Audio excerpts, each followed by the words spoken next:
Everybody stand up. Let's go. Y'all ready to praise him this morning?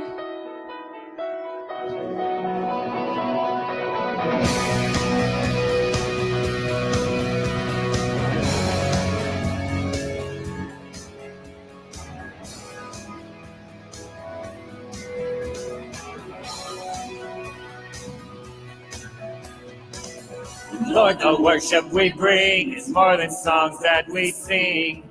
It's a reflection of our ever-changing lives, the best we have to offer.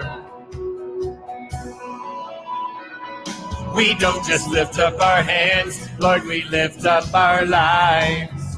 For we know that you are worthy of our praise. To you our life song raise. Rescued from darkness, we are walking in marvelous light. For we are children of the King. Sing, you are worthy of all honor, glory, praise, and power, King of the nations. You are holy God Almighty, clothed in brilliant majesty, Father, Spirit, Jesus.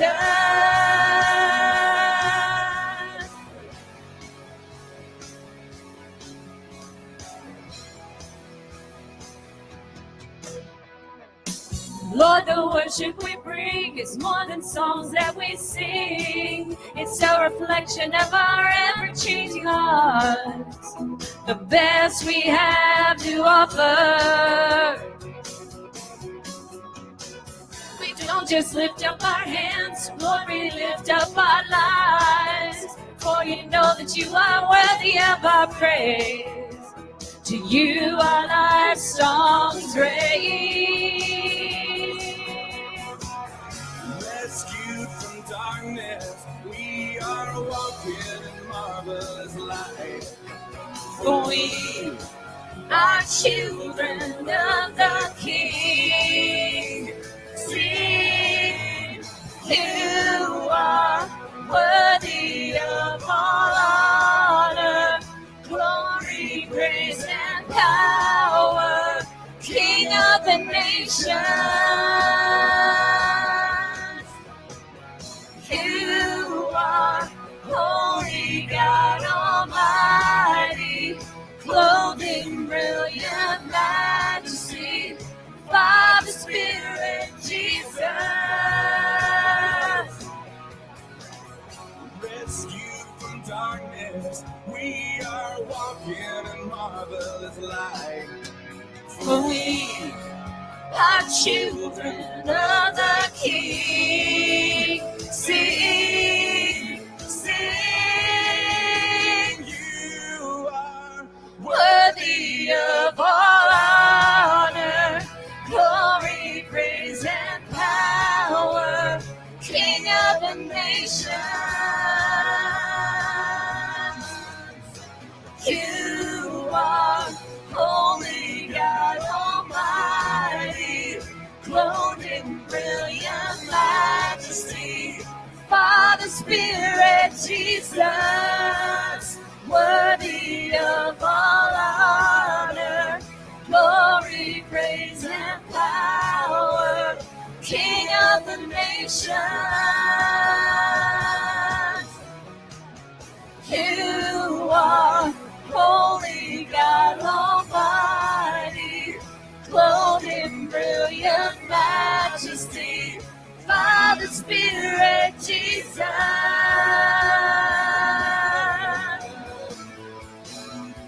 Father, Spirit, Jesus.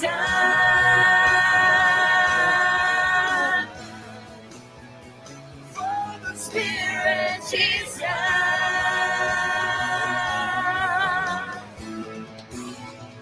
Father, Spirit, Jesus.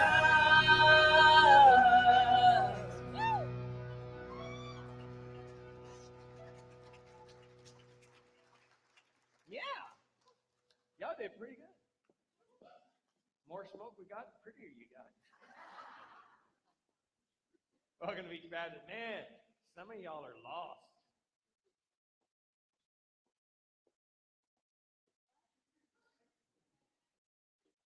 You were up north and now you're down here and you're lost. Some of y'all are slow. Who's just getting back for the season? Yeah.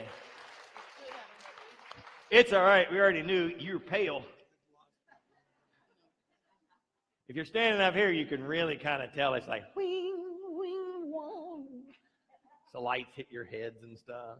That's okay. We're excited you're back. Real quick, I just want real quick, and then we're going to kind of go into service and we won't stop. A couple announcements. By hand, who worked on Halloween for the 4 weeks prior? Just meeting, not even just getting ready. Put your hand up, show up. You got to go way high because a lot of people are tall. I might want to do that. Yeah, absolutely. So there's like 7 guys that met, or 7 girls and guys met every Wednesday night for 4 weeks prior to Halloween. First time ever. Thought we'd get ahead. So that's 7. Now, who worked the week before Halloween putting up all the lights? Now, look, you'll see them out there. Absolutely. Now who worked Thursday before it ever started? No, Wednesday before it ever started, the day before. Yeah, look it up. All the girls put out hamburgers. Y'all see that picture? They did 1,000 patties. Yeah, it's funny. And then Thursday before, we met like 9 or 10 o'clock that morning. Who all was there for that? So I was doing some calculating in man hours. Almost 140 man hours to get ready for Halloween. It was crazy. Volunteer man hours to get ready for Halloween. And so everybody was asking, did it turn out like you wanted it? Yeah, absolutely. It totally did. We hovered right at 500 kids that walked through and another 250 or so adults that were with them. It was awesome. And it was just amazing to see our community come here and you reach out into it. It's awesome. So you're to be applauded for what you did on Halloween. You are. Yeah, absolutely. We're not quite getting ready for next year yet, Doug, but we're close. It sometimes takes that long. That'd be cool. But you'll understand a lot of this when the sermon hits today. We're now ready for Thanksgiving, almost. Malik, can you grab that slide? Because we're sort of changing up how we're doing Thanksgiving this year for the families. We're going to feed 30 families. And this year we're just going to tell you exactly what we need in each meal. And then you bring whatever you can. I don't care if you can bring 1 can of green beans. There will be a stack of green beans like right here on the thing. So you just bring your can. So we're going to divide that up into 30 different meals for families that need. Now, for your understanding, this is not like a homeless feeding ministry. We have that. That's a totally separate deal. This is to come alongside other families and just give a help out on Thanksgiving week so that they can take the money they would normally spend on Thanksgiving meal, pay their phone bill that month, or but they still get to participate. So this is just undergirding other people's food needs outside of just our regular giving away food on Thursday. So that's what we want you to bring, right? And we'll start stacks. We have until November the 24th, right? So starting any day you're out and you want to bring it by, we'll start the piles right here on the stage. And then here's what's really cool. For those folks that don't come pick the meals up, we're going to deliver them November 24th. So you'll be able to participate in that. You'll be able to just take the meal. It'll all be bagged up, ready to go with an address. You just take it and deliver it and hand it to them. So it's going to be cool. So we have places to store the turkeys and all that kind of stuff, so you'll bring those in. If you want to buy a card at Publix for the turkeys, you can do that. If you don't want to actually bring the whole turkey, we'll actually give that card to them and they can get the turkey. Right? That's right, Wes, right? Yeah, whatever. That's what Wes said. So if you have any questions about that, just talk to him after church. He'll figure that out. One last thing. Coffee. Rick gave me this Christian crack we had left over from Halloween. It's good stuff. You should come check it out. We are in need of some help at coffee. This next Wednesday, Jenny's hurt her back, so she's not going to be able to be in the coffee trailer. So if anybody wants to help work out in the coffee trailer on Wednesday through the Farmers Market, see Rick before church is over. He'll be hanging around back in the coffee shop. And also, if you just through the season, if you want to help out at all in the farmers markets, or we need one more couple for Sunday mornings to sort of start the rotation. Did you drink the crack too? Corey's back there in the back going. Yeah, so we need one more couple to come help out and just run the coffee shop on Sunday morning. So if you'll do that, that's Rick as well. That's 1 week a month or 1 week every month and a half if we get enough. So you want to see him. That's all. That's all I got. Now I want you to just turn around. I want you to high five 2 people today. That's all you got to do. You got to go find, not that you came with. Find 2 people to high five them.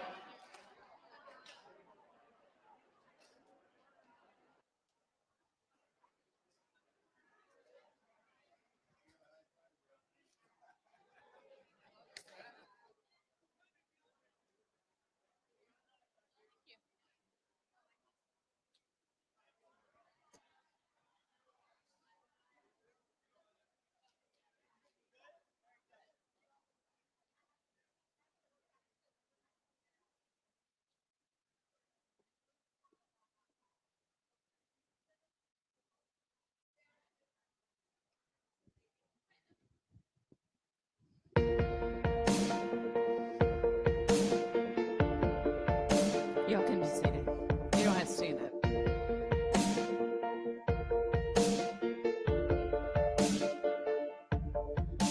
Well, everybody's got a story to tell. And everybody's got a wound to be healed. I wanna believe there's beauty here. So I get so tired of holding on. I can't let go, I can't move on. I wanna believe there's meaning here. How many times have you heard me cry out, God, please take this? How many times have you given me strength to just keep breathing? Oh, I need you, God, I need you now.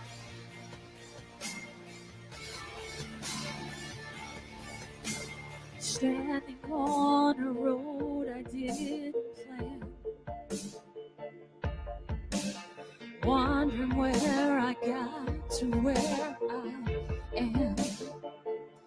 I'm trying to hear that still small voice. I'm trying to hear above the noise.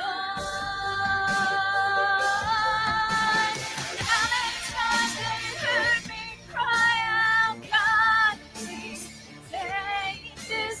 How many times have you given me strength to just keep breathing? Oh, I need you, God, I need you now. Oh, I walk through the shadow. I'm so afraid.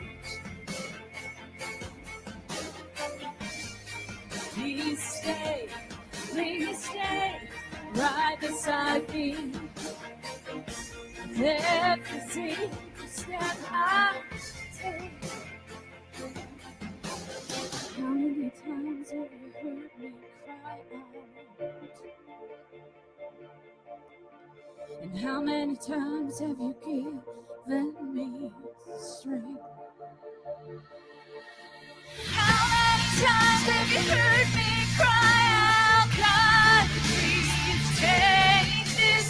How many times have you given me strength to just keep breathing? Oh, I need you, God, I need you now. I need you now.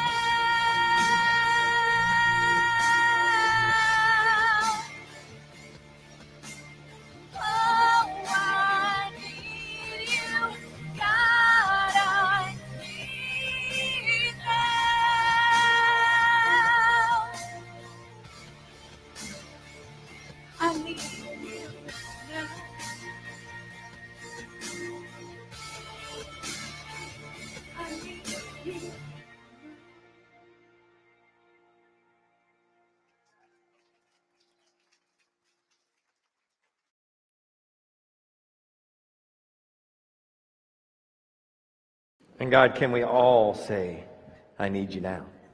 In your name we pray. Amen.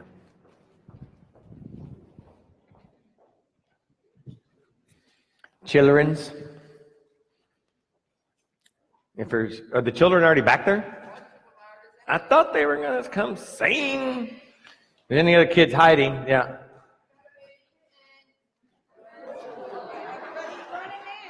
We're going to go hunting alligators. Hey! Hey! Yes, sir. It's season.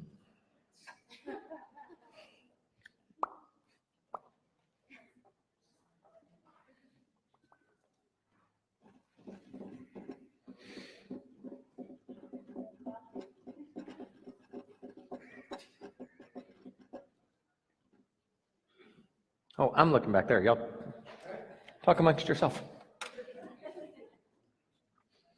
I don't know if it's gonna be a series or not. We don't really do series. That's ringing out there. Is that ringing out there like it is up here? No? Justin said no? Okay, fine. I don't think I need that, but I'm gonna do it. I'm gonna do it anyway. That Christian crack I told you about. If you haven't had the Christian crack, why you chuckle? It's just like the other crack. It's just as addictive, but legal. You really should try it. Just come by on the market days. We can't even serve it here. That's how bad it is. I need you to stay alert, but not bouncing off the walls. I'm the only one allowed to bounce off the walls. But that's what that one will do to you. It's good. Anyway, so I don't know if we're going to do a series, but at least we're going to kind of start. I think this time of year, we need to be cautious of what we're going to talk about today. We need to be mindful of it, and we need to be sort of ready for it. It's sometimes going to sneak up on us. So we're going to title the whole thing, no matter how many weeks we do, Anxious for Nothing. All right? But today we're going to actually subtitle that, When You've Had Enough. Like you're right there. Right? And then the song says, I need you now. All right? So it's like, are you in your now moment? What do you do? And we're going to look at, the Bible actually tells us a story about a guy who got there, who was at that time. And we're going to talk about anxiousness and anxiety. So what we're really going to do, and for as many weeks as we do it, I want you to stand with me. We're going to read the first, this one set of verses that we're going to read every single week. And then we'll pull a little bit out of it each week, and then go off of it. So let's stand together and let's read this verse. And you know what? Y'all are smart people.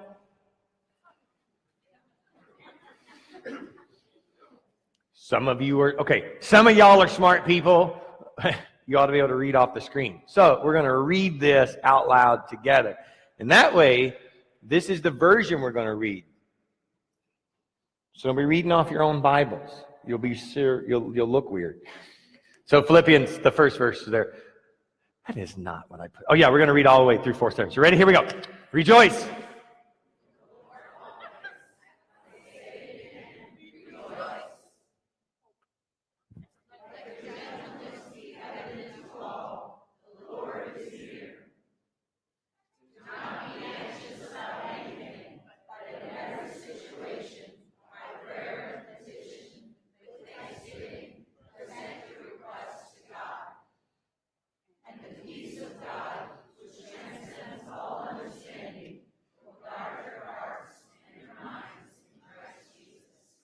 And everybody said? Amen. All right, high five 2 people just around you and say, the Lord is near.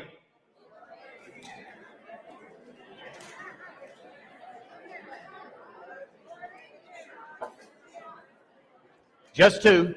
That's Philippians 4 through 7.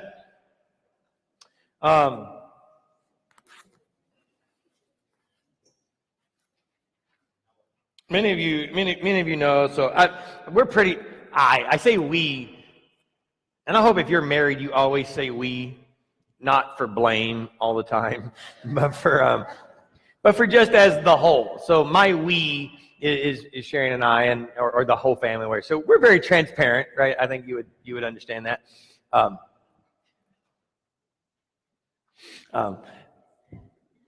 And today's no different. And I think I've alluded a few times about I wasn't waving at you. You're not late today. Why are you bringing attention to yourself, Mary? Everyone, Mary was early.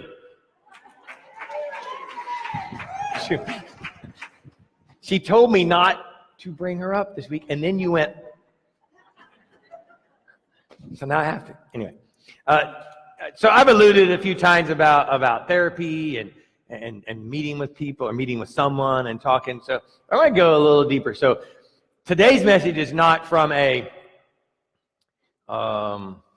been there, done that, let me tell you how you can fix yourself. It's a, here I am, and here's what we've done. And so it's from the trenches. It's like here. We're all together. We're like right here. So I want to take it from that perspective. So I want you to know I'm coming from this is not super pastor. I'm not glow in the dark guy today. Just like real, I'm there. Been there, still there, and I hope you can identify with being there. And then we're going to look at a guy in the Bible who was also there, right? Paul wrote Philippians. He was chained up to a Roman guard when he wrote that. And if anybody could figure out or could have been more anxious at any time, it would have been Paul. Right then. He didn't know if he was going to live or die, how long he was going to be there. It wasn't like they give you a sentence back then. It was like, okay, you got this many years. It was just like, you're in prison. We'll let you know when we want to talk to you again. No trial date, no fair justice, nobody calling their lawyer, not one free phone call, none of that stuff. It was just what they wanted, they did. You had no rights, right? And that's where Paul was. And when Paul says, don't be anxious about anything. Someone say, be anxious for nothing. Don't be anxious about anything. And I asked myself, how does that actually happen? Right? Because I tell you, for a while, I will deal with anxiety, right? We all kind of deal with it, right? Everybody, it's becoming a really good buzzword, right? I have anxiety about this. I think it's because in our culture we're getting a little more open about it. What we're doing, I understand it a lot more than I used to because of just the time this past year where I kind of had to deal with it. And that's what happens. You don't deal, and then you will deal. Right? That's the funny thing about anxiety or being anxious. That's what Paul's talking about. Don't have anxiety about anything. That's basically what he's saying. And here we are going, I have anxiety about this. Right? I mean, that's just the way it is. We have it. Paul writes, don't. And we go, shut up. Right? I mean, if we say it that way, if any of you have had anxiety or depression or any of that, Paul would say, don't. And then you would, don't make me go back in history and hit you. Because that's kind of how I feel when I read it. Because I've had it. And if I could just don't you think I wouldn't? Right? I used to say that about worry. You remember Jesus was talking in Matthew on Sermon on the Mount, and he says, don't worry about anything. That's the same thing. There's a fear, there's anxiety, there's depression, there's all these things that roll back in, and Jesus himself says, don't do it. Paul says, don't do it. And here we are dealing with it. And so you have to ask, how? So the story we're going to look at is actually a guy who dealt, but he did 4 bad things. He did 4 mistakes when it comes on. So I want to look at it from, am I making those mistakes? And I want you to ask yourself, are you making these mistakes? Because if you're making the same mistakes that the guy we're going to talk about did, then maybe there you can make some adjustments. You can make some tweaks. Instead of just saying, don't have anxiety. Don't worry. Jesus can say that. Paul could actually say it. But then you and I have to learn how to do it. And I do think it's very important. I don't think we can just say, well, I've got it. That must not apply to me. There is a way. There has to be a way, or Jesus wouldn't have said it, and Paul wouldn't have wrote it. And it has to be better for us. I got to think that, right? For anyone that's had it or dealt with it, can you not imagine that it would be better if you didn't? I know for me, I would be fine to leave that aside. Now, it would be fine if I didn't have to go through any seasons like that, right? The rest of you, I guess what? Comb with cucumbers? Anybody married to somebody who has no problems at all? Good. We were going to kick them out.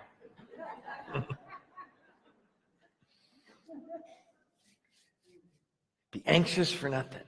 And I'm asking how. I mean, in the world we live in, mass shooting, followed by tragic mass shooting, followed by terrorism, followed by stupid politicians, followed by, how can you not, fires, hurricanes, disasters, how can you not have some sort of anxiety? How can you not have some? I read a book about, or I didn't really read the book. I don't read a lot of books because my ADD didn't let me do it. So if you ever hear me say I read a book, I read the cover. And or the Cliff Notes. I do read a lot of Cliff Notes, and Cliff is an amazing guy. But I read this one about Gen Z. Gen Z, you know who Gen Zs are?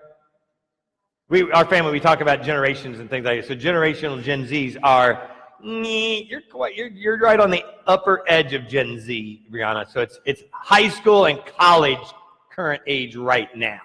I know you're college, that's what I said, but you're on the upper end. So it starts in high school. So these guys, they say, have the most potential of any generation thus far, yet it's coupled with the most anxiety, depression, and worry of any generation so far. Because they're sitting around there asking questions like, okay, if I go to college, am I going to have to get a loan for that? If I get a loan, am I going to be able to get a job after college to pay back the loan that I had to take out so that I could go to college to get the job to pay back the loan? Right? There's this huge movement, which I fully embrace, of living like in vans and buses, mobile, not settling down. And we claimed that the people were having commitment issues, right? They didn't want to commit. They didn't want to buy land. They didn't want to settle in one place. They're a little fly by night, so to speak. They are, but they're scared to death. Those folks of being honed in, of being pushed into one space and saying, live there forever, do this forever, and pay now for what you learned back then, and live to pay. Right? I did that. I grew up. I went to work, and at the end of the month, I mean, we all do the same thing. It's I'm bringing in this much, and I'm spending this much. I was a really good economist. Or you're working, and you're like, okay, so it's 2/3 of the paycheck each week is just paying so that I can go make the paycheck. It doesn't make any sense. And that's what Gen Z is looking at us, right? Millennials, and then us, baby boomers, they're looking at us, and we're complaining about it, and we're fussing about it, and they're like, I don't want to be like you. And it's causing this huge, this just huge anxiousness in them. And they're thinking, who am I going to marry? I mean, am I going to marry a psycho? I mean, have you just watched some TV? It seems like everybody married a psycho. And if you're married, there are people going, I think I married a psycho. And they're making me psycho. Right? And it's just all over the place. And there's this, I don't think marriage is going to last. So you know what? Maybe I'm not even going to get married. I'm just going to live together forever. That way I don't have to really worry. It's probably easier, right, to split it up. It's just much better. And that's the anxiety of today. That generation is dealing with. Right? And they're watching us deal with our issues and how we deal with them. And they're learning from that. And you probably did the same thing. Except whenever I was growing up, I'm almost positive my parents had issues to deal with. I mean, I only thought they were perfect for a few years. So I'm pretty sure they did, but that generation, they never talked about it. They wouldn't admit it. And many of you still probably wouldn't admit it. Like some of you right now, you're having these thoughts in your mind going, he really needs help. But you do too. But you're not willing to admit it. Right? Or maybe you're like, oh, yeah, I've been dealing with that, but I wouldn't tell anybody. That's part of it. That's the problem. That's part. And then you have Paul saying, don't be anxious. All right, we're going to jump over to, I don't even know where I'm at. That wasn't part of this sermon. Oh, Elijah. Okay, so the guy's name's Elijah we're going to deal with. We're going to talk about. Elijah, if you don't know Elijah's story, he had to come up against a guy named King Ahab, a horrible king. And what Elijah did was he called Ahab out on his sin. And it was very bad. And he says, dude, you suck. And Ahab was like, I kill you. Anybody watch him? See, you got to do that to figure out where your people are. And so King Ahab went after Elijah. And for about 8 years, Elijah's on the run. Well, what's really, and Ahab tells him, I'm coming after you with everything I got. So he comes at him with all the army, man. And he's just like on him. But God's with Elijah the whole time. This whole time he's on the run. He's just blessing him. Elijah's able to perform miracles. He rose somebody from the dead. I mean, it's pretty cool. One time he stood down 850 false prophets alone. I mean, he turned them into crispy critters. He called down fire from heaven. It was just like, I kill you. And he did. I mean, Elijah was a pretty cool dude. King Ahab didn't stop, but King Ahab was starting to lose a little credence at home. King Ahab was married to a girl who made him look like Mother Teresa. Y'all know her name? Say it louder. Jezebel. Guys, do not ever call your wife Jezebel. That's free marriage advice right there. I don't care how mad you get. Don't call her Jezebel. Jezebel looks at King Ahab and says, dude, you want something done right? You leave it to the woman. And she says, I will kill Elijah. Ezra. I will kill him. Now, I don't know what Jezebel did in the past that everybody knew about, but this freaked Elijah out. Ahab didn't care. Armies, doesn't matter. 850 false prophets, fire. Jezebel says, I'm after you. Is what Elijah does. And Elijah takes off Forrest Gumping it 100 miles. He takes off running and does not stop for 100 miles. Like, the only reason he stopped was because he would have had to start swimming. He ran to the water. 100 miles. Look at, y'all thought I was making that up. 1 Kings 19, verse 3. I think it starts there. Yeah. Elijah was afraid and ran for his life. And literally ran. When he came to Beersheba in Judah, he left his servant there. Now, we're starting to look. I want you to see if you can pick out the mistakes that Elijah makes, okay? Left his servant there. Keep going. While he himself went a day's journey into the wilderness, he came to a broom bush, sat down under it, and prayed that he might die. I've had enough, Lord, he said. Take my life. No better than my ancestors. Notice how irrational he is. She's going to kill me. I would like to die. I hate exercise so much, I'd have let her kill me. If that's where I was going to get to, right? But that's what he's thinking. I'm fearful for my life, and now I just want to die. No better off than my ancestors. I can't take it anymore, is what he says. I mean, he just came to the end of it and was like, I'm done. This is it.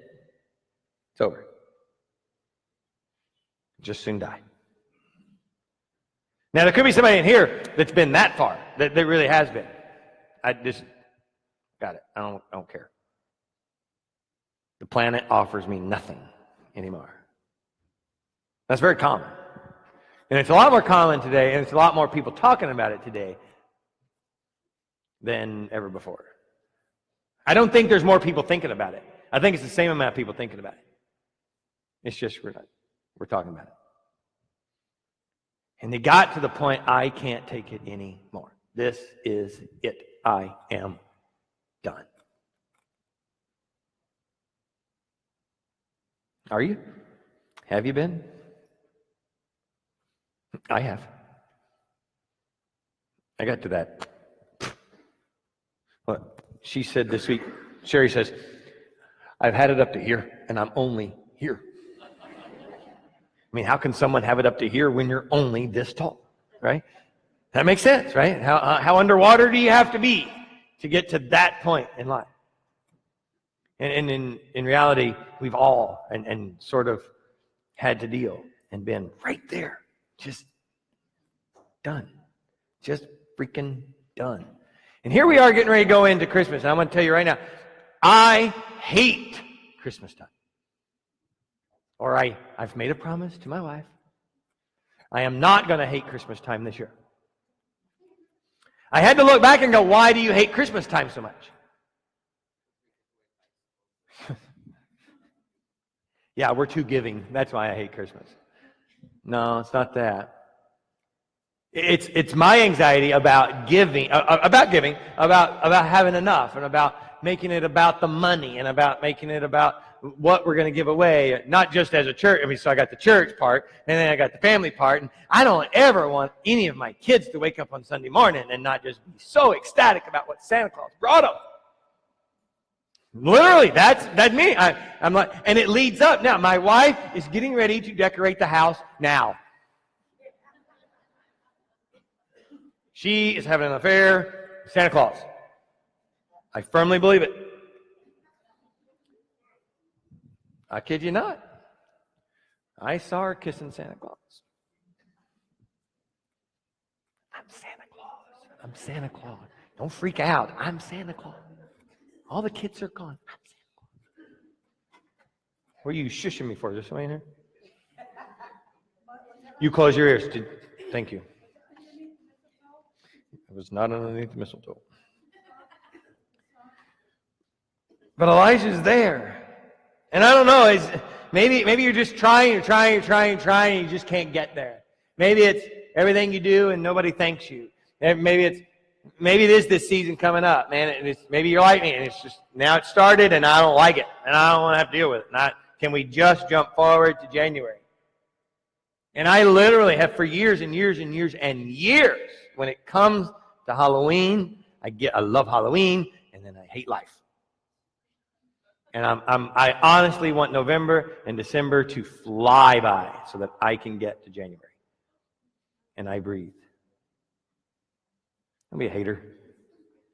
I faked it for you. You're fine. But maybe you're that way and whatever else.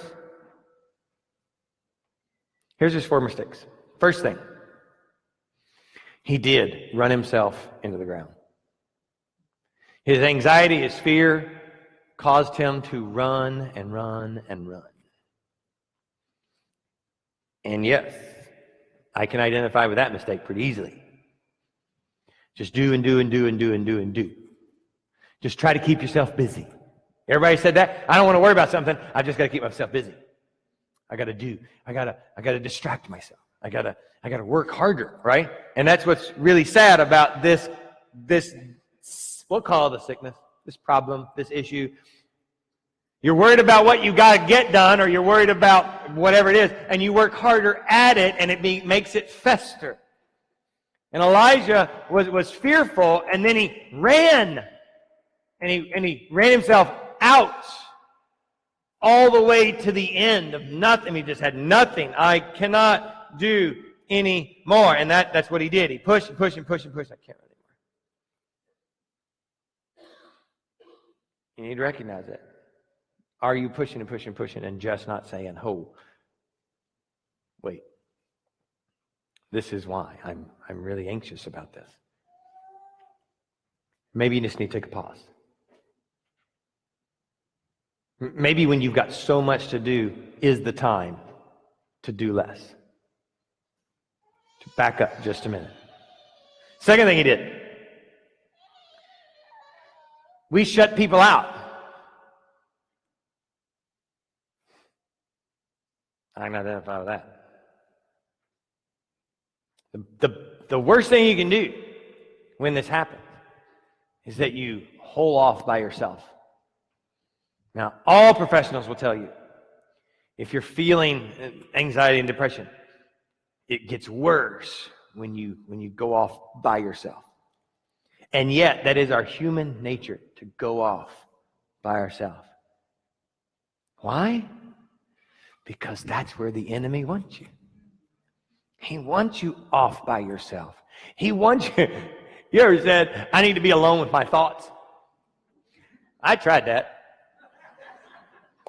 Can I say don't do that again? The last place you need to be is alone with your thoughts. Because your thoughts suck. And so do mine. Because the enemy will feed that in. But look what Elijah did. Elijah, it says, right before he went to the broom bush, he told his servant, you stay here. I'm going to go off over here by myself. So, the concept of go and take some time for yourself, I mean, not even unless. Never ever take time for just yourself. You need to have at least one other. And listen, if you don't have someone as close as a spouse, right, you need to find someone that you can be that close with, that when it gets bad, we started this kind of last week, if you remember, that you have that person, especially in these times, that you can go be alone with. And you can get away from what's going on. You can step out for the day, the night, the weekend, whatever, and just go and just kind of stop. But you never ever do it alone. I taught that in marriage class. I told you all that a few weeks ago. I always taught that you get rid of your independence when you get married. And that's true. You're never your own self. If your spouse ever tells you, I need to find myself, you need to be worried because they're done with you. That's true. That's true. You are supposed to lose yourself when you get married. It's the only way it works. The Bible says that you actually leave everything, including yourself, and you become this new creation, this one thing that's new. So if your spouse says, I've lost sight of who I am, well, good. That's good. And if you start looking for yourself, that's why marriages lose. They lose sight of that and they go find themselves. That's exactly what the enemy wants you to do. He wants you to go off by yourself. He wants you to find yourself. He wants you to become independent. He wants you to do this by your own. Don't make that mistake. If you're making that mistake, if you're being by yourself, if you're running away, if you're wanting to be alone with your thoughts, right? I mean, look, my journal is the only thought I have that she doesn't know. She probably knows that because she can read it. I've told her. I'm not saving. There's nothing hidden. I don't know if she does or not. But she can. I mean, literally, nothing. But that goes for everybody. Everybody has to have that. You have to be able to have one other. There has to be another. I told you last week, the one another phrase comes up too much. That you can't have at least another. Always one. You got to. Elijah took off by himself, sat down there, and that's big mistake number 2. Third mistake. You just find out what all the bad stuff is, and that's what you hone in on. Have you ever been sitting under that broom bush? What we call it is, woe is me, right? We learned the other day that the new baby, we have a baby granddaughter, She would be perfect if we didn't have her parents. Isn't that right? I mean, I learned that from y'all. Every one of y'all said, you're going to love being grandparents. It like beats being parents like crazy. You are right. Shoo them away. Anyway, we learned that there's gripe water. You know what gripe water is? I've been feeding it to everybody in the house. But they still gripe. Doesn't quite work. But that's what we do. We gripe about what's going on wrong, right? The moment we commit any of these mistakes, then this could be the only mistake that you're making, but highly unlikely. You will run yourself to death. You'll get off by yourself, and you will start thinking about all the bad things. This is what they did, and this is what happened, and this is why. So Elijah goes, I'm no better than my ancestors. I've started the cycle again. I haven't said this yet, but I probably will. I'm no better than my parents. Or I'm just like my parents. I might have said, you're just like your mother. That's not the same thing. It's a positive.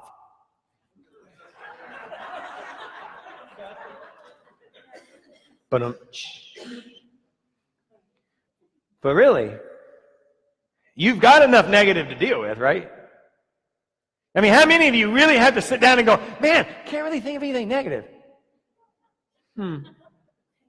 This is tough. All these positive thoughts, I can't get rid of them. Why do you think that is? Because that's what the enemy wants to see happen. He wants to run you to the point of exhaustion, get you alone and go, and look how crappy you really are. Look how much garbage you've done. Really? This is all you're going to get out of life? See, I told you they were going to be like that. I told you not to have those kind of friends. I told you. You knew it. And it's just like flood. See, that's very active. Those are going to happen naturally. The negatives are going to happen. You're just going to active. I have to find the positive. I mean, let's go to the next one. So the last thing. Biggest mistake. We forget. We forget the song she sang. And that's usually when we sing it. I need you now. And that's true. And that's true. And I'm glad that's when. I'm glad but we forget God. And you know you've forgotten God when things are really rough and others know it and they say things like, but God is with you. And it's their idea. And you're like, yeah, so what? Yeah, I know that, but don't be stupid. I know that. I know God is here. You should recognize that in your voice that you forgot. You might know it now, but you forgot. And here's what's really bad. Elijah, 2 decades, has been preaching. God's been present. And yet, here he is facing fears, forgetting God. And the crazy thing alone, Elijah's name alone. You ever thought about it? Elijah, L. What does L stand for? God, L-E-L, God. I, my, Jah. What? E-L-I-J-A-H. That's the name we're dealing with, okay? Y'all give me a second. E-L-L is God. L, it's Elohim, El Shaddai. It just stands for God. Got it? E-L is God. I is my. Did you just snort right here in church? That's not allowed. It's in the family tree. I understand. And then Jah, J-A-H, Elijah. Jah stands for... Oh, none of y'all even know that one? Jehovah. So, God, my Jehovah. That's what Elijah's name means. Probably been told his whole life, dude, your name means God, my Jehovah. Now, they would have actually written it, God, my Yahweh. Or they'd have said it, God, my Yahweh. Follow, because this is pretty cool. We're going to bring this back really good. Now, they wouldn't have written Yahweh because they didn't think you could write the whole name. So we actually don't know the letters that make up the word Yahweh. Y'all know that? Yeah, it was just people who thought they were smart enough to do it. This is actually how it would have been written in any manuscript we found. This is where you put up the... Yeah. That's all it ever said. We decided where the other letters went. They would have never written it down. But now I want you to say that word. Why would you say that word? There's no vowels in there. Why would you say Yahweh? Now hold on. I want you to focus just a second. It's Y-H-W-H. Do it. Do it again.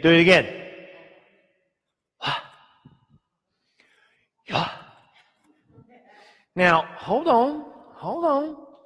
What does that sound like to you? Hold on. I'm going to do it.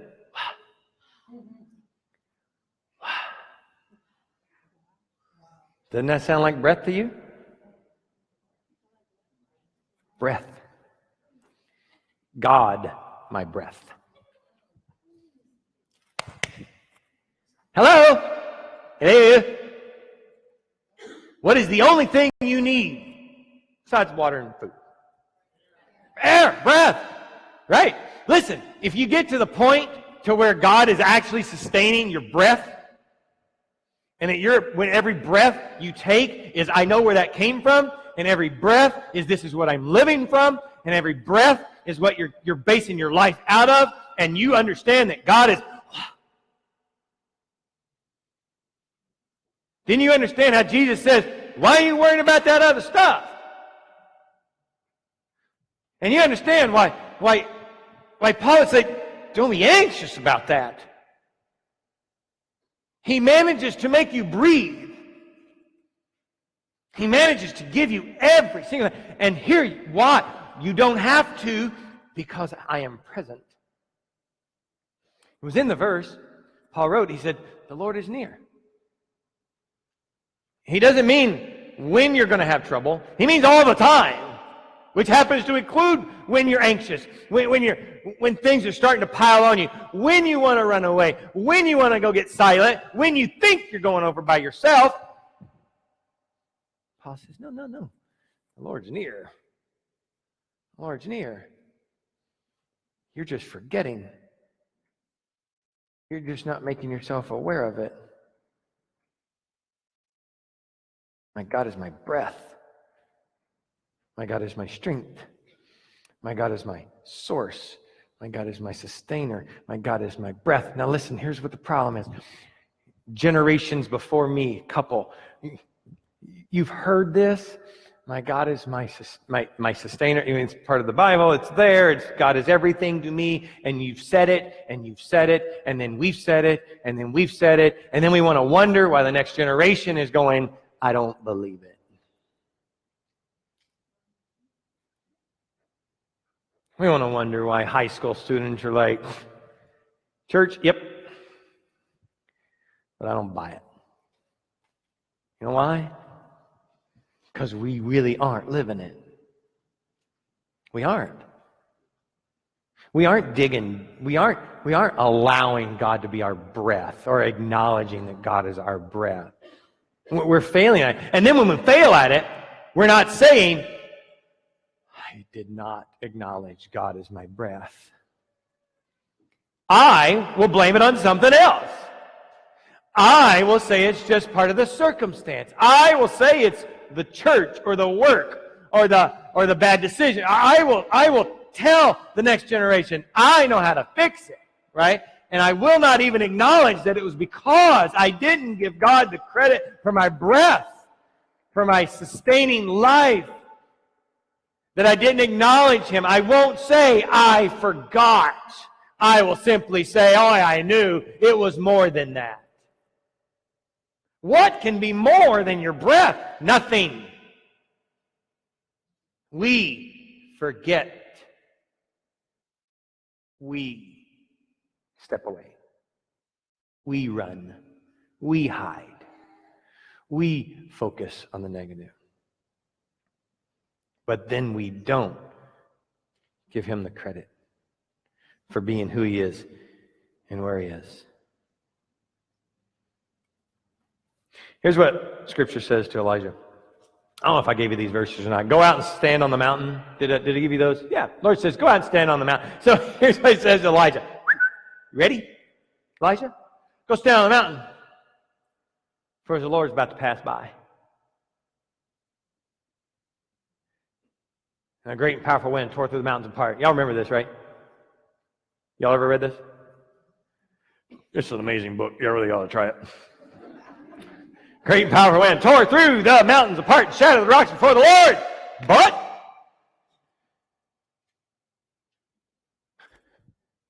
is that all of it? But the Lord was not in the wind. After the wind there was an earthquake, but the Lord was not in the earthquake. After the earthquake came fire, but the Lord was not in the fire. Earth, wind, and fire. God wasn't there. That's just a throwback to a few of you. And after the fire came a gentle whisper. What's the earthquake, the fire? What do they all have in common? Yeah, I'm going to have to illustrate this, but I'm going to need you. Sexy mama. I got to. You'll know why soon. What are you clapping for? You're never on stage, I know. I want them to see you. So, what do the earthquake, the fire, and the wind have in common? One of you said it already. Disasters, yeah, but disasters are normally loud. Which one of you said loud? You're lying. She did say it? Oh, so they're loud. Why are they going to be so loud? So what's the difference? What's the difference? What does the enemy do? Shouts at you. You suck. You're never going to be good enough.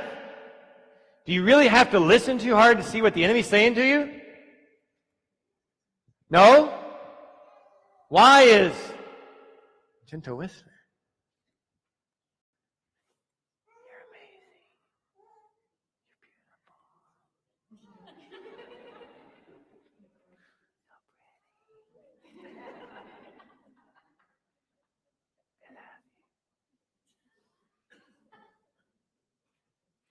You see how this scenario would not work with any of y'all?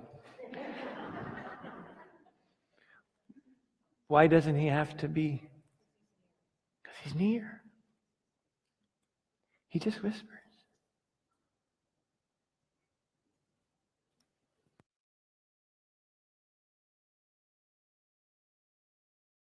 So when you have to tune it, you got to understand that God's not going to shout to you. It's okay, I got you. Everything's going to be fine. That's not how God does it. God says, I got this. You're okay. Don't worry. You see, I believe when Jesus said it on the mountain, he was doing his preaching, and then he went, don't worry. Don't worry. Because this would have been really cool. Can you imagine if you were on the mountain and Jesus is giving his sermon, and then all of a sudden he says, don't but you heard him as clear, and you were one of the 5,000 people that's way back, but you heard him like he was standing right next to you. Wouldn't that have been a cool trick? I believe he did it. I just believe he did it. He says, don't worry. I can take care of all that other stuff. I can take care of you. Because that's how God does it to you and me. He just leans over into your ear and goes, hey, chill. Calm down. See, God can tell us to calm down. Guys, one more marriage advice. Do not tell your wife to calm down. I got them all. I'm ready for you. But God can do that. God can say, calm. I've told you before, my minister growing up, I remember this saying forever. He says, sometimes God calms the storm. But many times, God lets the storm rage, and he calms his child. And isn't that true? You and I will pray that the things just settle down. Would you just get them, make it right, and fix this and fix that, and straighten this out and quieten that down? And God's like, hey, why don't I just take care of you? Why don't I just calm you? Why don't I just put you behind some glass and let you look at that storm out there? And don't worry about it. I've said forever, I pray for hurricanes for one reason. Well, there's a couple. I want to go out to that front foyer, stand in that glass, and watch it blow. Just watch it. And I don't care what happens. I mean, I don't want people to get hurt, but I don't care what happens. I just want to watch it happen. Because that's the metaphor for God would say, just watch this. Just watch everything. Watch everything happen. It's okay. You're safe right here. You're safe within me. I'm giving you your breath. I'm sustaining you. I can be enough for you. I can be. Mine was enough for me. He was enough for me. Now, I'm not negating the other stuff you need to probably do. Mine was enough to me to make me understand you probably need to go find somebody a little wiser than you are and talk to them. If you run with turkeys, you're just going to be a turkey. Find somebody smarter. Find somebody to talk to. I have said, 8 years in a row, and I was the one that didn't do it, everybody needs a therapist. A counselor of some sort. Somebody like that. You talk therapy, you need to be talking. And I don't care if it's you and your spouse and that's all, and you can do it, perfect. But don't be afraid to seek out. Don't be afraid to go and get. And don't be afraid to tell somebody. Gracie, it really got a little comical in our house. Gracie went to a program and she was dealing, she's a high school Gen Zer. And I've told you, most of y'all already know, but she was at that. And we took it very seriously and we got her in a program. But she found her way to talk about it. So every day I took her and she's like, hey, we're going to rehab. So now she'll tell you, back when I was in rehab. Not quite the same, but yeah. Now, you got to get to that point. I applaud her for it. I mean, it got really unnerving. Like, she was selfieing going into rehab. That was a little odd, but now she'll be like, no, it was rehab. It was good. You know. She's better. She's talking about it.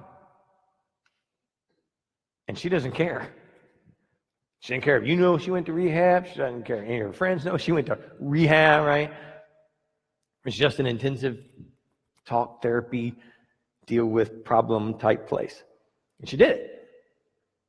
And here we are. Oh, don't talk about that. You shouldn't be telling people that. That's not. If people knew you had problems, they wouldn't listen to you. They're not listening to you because of who you are. It's okay. I mean, you know, we found that have you ever found out somebody you really look up to has problems? You remember that one day?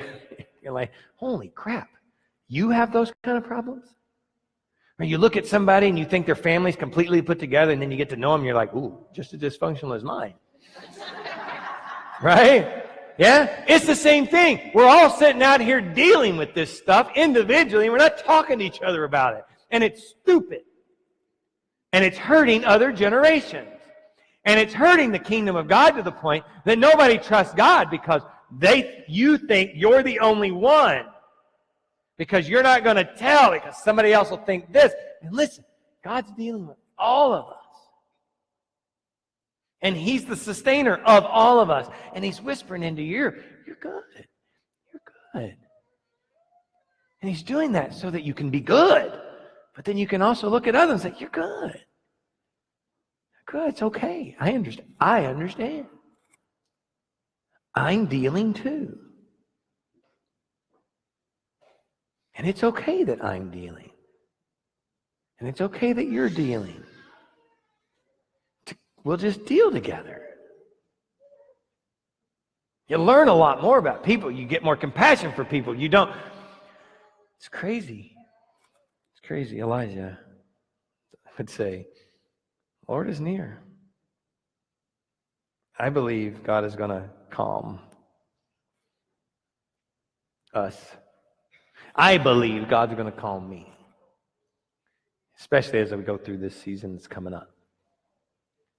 And I'm going to promise Him that I'm going to focus more on Him. And when my wife on Monday says, can we get the Christmas decorations out? I'm just going to nod. I'm going to go get those boxes. And that's going to be my exercise for the day. Find a positive, man. And as I'm putting it up or whatever you're doing, I'm going to try and center on Him. Yeah, He's the source. Look, these family ornaments, these kid ornaments, that's because He put this together. And I'm going to find a way. And God forbid I go to the mall. You know, because Amazon went down. That's a fear. I don't think it's real, but it's a fear.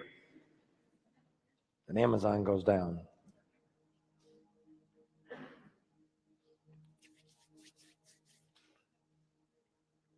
Here's what's funny. And we're going. I promise we're done. Because three things happened with all this. And it happened to Elijah. Elijah's biggest fear was what? Death. Yeah, he's going to die. And then he wanted to die. But his biggest fear was death. What if, spoiler alert, in case y'all are going to read ahead, just in case you're reading your Bible. Elijah never died. Isn't that funny? That happened. Most of the crap I worry about never happens. How stupid am I? Look back at everything I've ever worried about, never happens. The majority never happens. The second category of things, it happens, but it's about half as bad as I thought it was going to be. Right? Have you ever worked yourself up and then you're like, yeah, I knew that was going to happen, but what is bad? It's okay. I can deal with that. And then the third category, very, very small percentage of the things that I worry about or have anxiety or whatever over, that real small majority happens. It's just as bad as I thought it was going to happen. And yet, I made it through. And yet, there he was. I mean, how stupid am I? That it either never happens, it's never as bad, or I actually make it through it. I was talking to somebody, one of y'all last week, and I was actually talking about those three scenarios. And then they said, or it could kill you. And it was like a negative to them. You could die. That's bad. How? I mean, from a very positive area. I mean, I'm not like, time to get out of here, die. But seriously? I made it through? Or maybe I didn't make it through. Where am I? I'm up there going, holy crap, I made it through. That whole thing sucked. Not just that one little piece, but the whole thing. And I made it through. Wow. I mean, how stupid am I? Sit off in the corner. Lick my wounds. fuss and whine and gripe. Make all the mistakes that make it worse instead of just understanding God is my breath. He's my breath. And if He's my breath, He's everything else too. I can actually allow Him to sustain me. And I can add all the other things in my life. You need medication? Yeah, take it. Don't ever, if I find out y'all stop taking your medication because I said something, don't ever do that. Get somebody to talk to. Reach out. If you've ever said, I don't need no stinking therapist, you are prime candidate number 1. I can promise you that. If I go, they're just going to tell me to do this or that. Well, you're dumb enough to not do it without them telling you. At least go and let them tell you. Don't make mistakes. And this is a bigger deal than you and I are letting people know it is. Share with one another. Go to lunch with your spouse today. Go to lunch with somebody you want to be your spouse today. I don't know. I know a lot of y'all are single and searching. I know. Go to lunch with somebody that you just really want to be close with and share and share life with. Go do that and talk about it. Hey, this is where, hey, I've been there. I know what he's talking about. Try to say the phrase once this week, I've never told anybody this. But